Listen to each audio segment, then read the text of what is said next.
Our brains work off of our five senses in what we see, smell, feel, hear, and taste.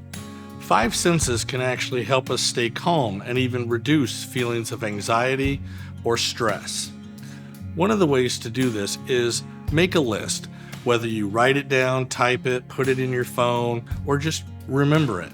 But make a list of each thing. So like in sight, put down things you can look at that bring you a positive feeling. Things you can listen to or hear that bring you enjoyment, like waterfalls or your grandkids laughing. And then same thing for the rest of the senses. Make that list so you're prepared to utilize these and actually utilize them, multiple times during the day.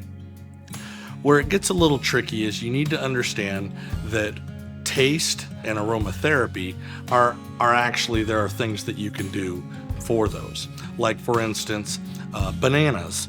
Bananas have a natural nutrient in it that helps calm you and have a calming effect. Apples also have something in them that can help calm yourself down. And my wife will actually plant lavender bushes outside of our house.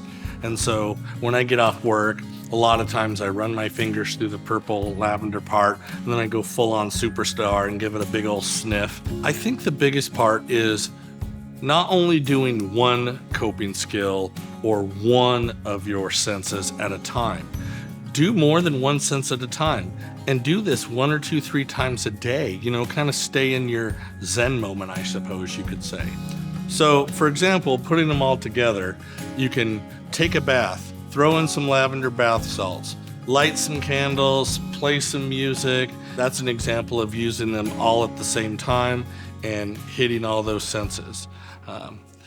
But also remember, if you're at work or at school or in a location where you can't take a bath, you can't play the radio, you can't eat a banana, you can use your five senses to ground yourself too, okay?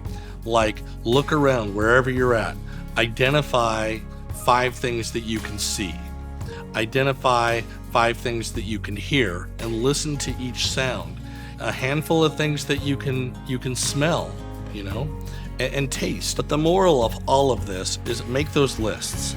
Remember to not just use one at a time. Get them all. If you'd like to learn more about this or other topics surrounding mental health, visit us online.